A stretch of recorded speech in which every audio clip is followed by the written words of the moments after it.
My name is Cindy. I live with my parents-in-law and my young daughter in my in-laws' house. The reason being, I lost my beloved husband, Tom, a year ago. It was so sudden. 3 years ago, we moved in with my in-laws to eventually take over their family business.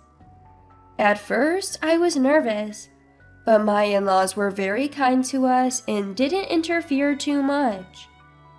Whenever we invited them for a weekend drive, they seemed genuinely happy. Tom often worried about me, saying, "Are you sure you're not pushing yourself too hard? We could live separately, even if you're helping with the family business." But having lost my parents at a young age, every day was joyful and fulfilling for me. Soon, our daughter was born, and the bond within our family grew stronger. Then, one day, everything changed. "Cindy, something terrible has happened. We just got a call." A call came into my in-laws' office, informing us of Tom's accident. By the time we rushed over, it was too late. Our happiness crumbled so abruptly. I loved my in-laws, but I couldn't impose on them without Tom. I was anxious about finding a new job and a new place to live as a single mother, but I knew I couldn't rely on them forever. Once Tom's funeral and the sorting of his belongings were over, I told my in-laws, "Thank you for everything. Once I find a place, my daughter and I will move out." Sarah, my mother-in-law, hugged me and said through tears, "You're our precious daughter, Cindy. We can't leave you alone at a time like this." Eric, my father-in-law, nodded repeatedly, saying they'd like us to stay as long as we wanted. For the first time, I truly understood the warmth and importance of parents. I broke down in tears and thanked them both. Months passed. The pain of losing Tom never fully healed, but little by little, we were reclaiming our happiness. Then one day, Lily, my sister-in-law, who had moved out 5 years ago after getting married, returned to the in-laws' house due to her divorce. It was sudden. We were all watching TV when Lily burst in crying and blurted out, "Mom, Kevin is being so unfair. He's asking for alimony in the divorce. Isn't that terrible? He should be the one paying me." Turns out Lily had an affair and was served divorce papers. At first, I thought Kevin must be a terrible person, but as I listened, that didn't seem to be the case. Lily had been spending Kevin's money without working or doing housework, and had an affair out of spite when he scolded her. Sarah tried to console her, saying, "You're in the wrong, but marriage is a long journey. If you apologize sincerely, maybe." Lily awkwardly looked away. Apparently, this wasn't her first affair. All her past affairs came to light, and now they were really getting a divorce. And she didn't have the money to pay the alimony. My in-laws were dumbfounded, but couldn't abandon their only daughter, so they ended up covering her alimony.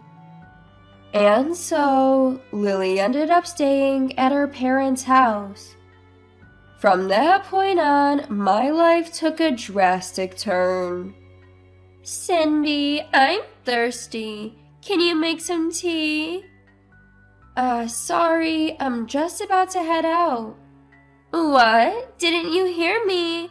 I said I'm thirsty." "Fine, got it." Ever since Lily returned, I had become her personal servant, making her coffee, going shopping for her, cleaning the shower when she wanted to use it.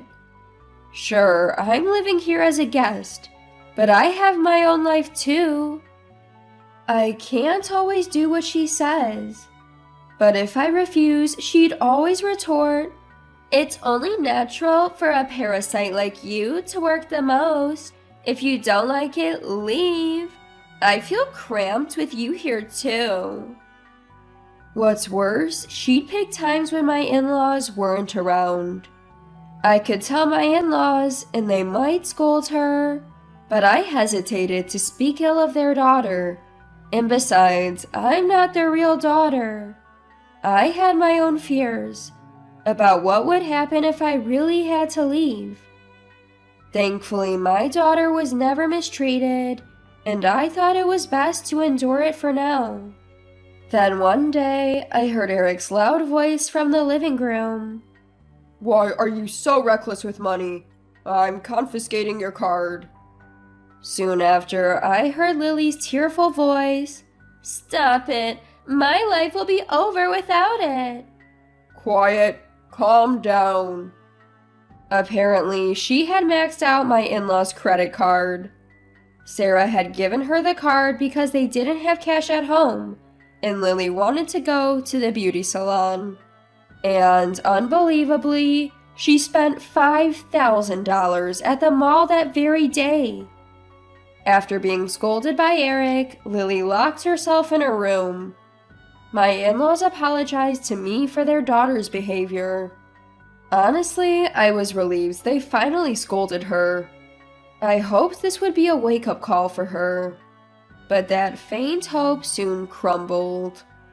Now that her card was taken away, Lily started using my belongings without permission. Clothes, bags, watches, even snacks I had bought. She took whatever she wanted. I finally lost my patience and confronted her. "Lily, it's really inconvenient when you use my stuff without asking. You have plenty of your own brand name things, right?" "Ugh, I get bored, okay? I want to use different things. And don't act so high and mighty when you're just a parasite here." Just then, Sarah walked into the room, wondering what was going on. Lily immediately cozied up to her. "Cindy is harassing me. She said I can't borrow her clothes."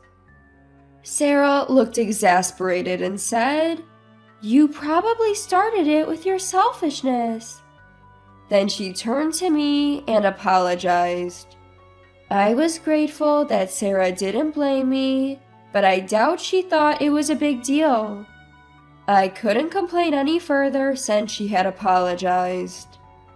So my silent battle with Lily continued, with my in-laws none the wiser about the thefts. A few weeks later, as the anniversary of Tom's death approached, I was in the yard, tending to our road bike. Cycling on long trips was a hobby Tom and I shared. We'd been to hills with beautiful stars, rivers full of nature, even as far as Boston. We hadn't gone since our daughter was born, but we'd always talked about going as a family someday. "I'd love to find a big, safe campground where we can all go cycling together," Tom had said, and I remember his happy face as he said it. To honor Tom and keep our promise, I decided to maintain the road bike once a year. I knew Lily had seen me doing it, but this was something I couldn't lend out. To make sure she didn't use it without permission, I kept the key in a locked desk in the office. Then came the anniversary. My in-laws and I went to church in the morning. We'd invited Lily, but she claimed to have other plans. As usual, my in-laws were exasperated, but we didn't force her and went to church ourselves. I've mostly adjusted to life without Tom, but today, the sadness of that day came flooding back. My in-laws seemed to feel the same, praying at the grave with tears in their eyes. I bet he's doing well in heaven. I took care of the road bike for him, I thought as I prayed.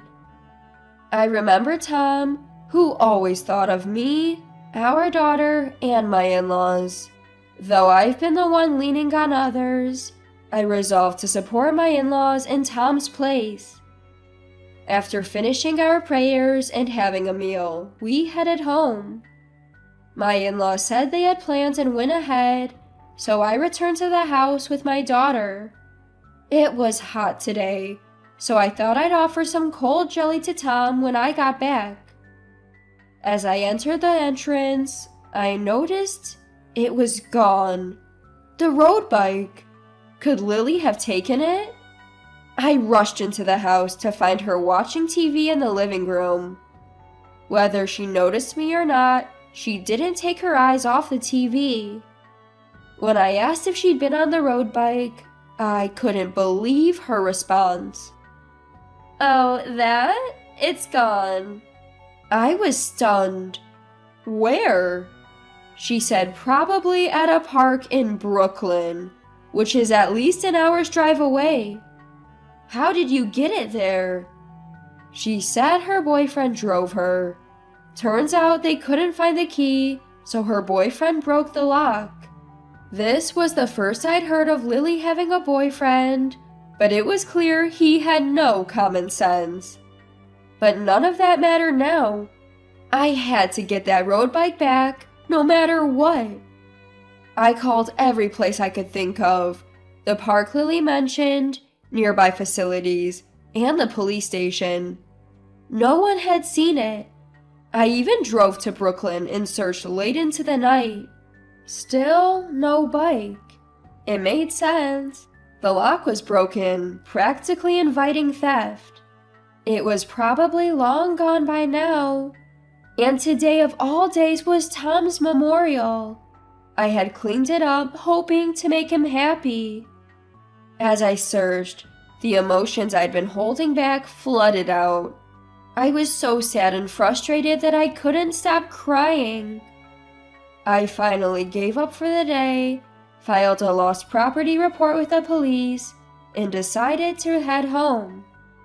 I called Lily to confirm the exact time she was at the park. "Oh, it didn't turn up, huh?" Her casual tone infuriated me more than usual, and I couldn't hold back this time. "Lily, you knew that bike was important to Tom, right? How could you break the lock and take it?" Her usual self returned. "Look, if you're not family and you're mooching off us, you should be more tolerant," she said. I couldn't let it slide today. "I may not be your blood relative, but I'm your brother's wife. This is unforgivable."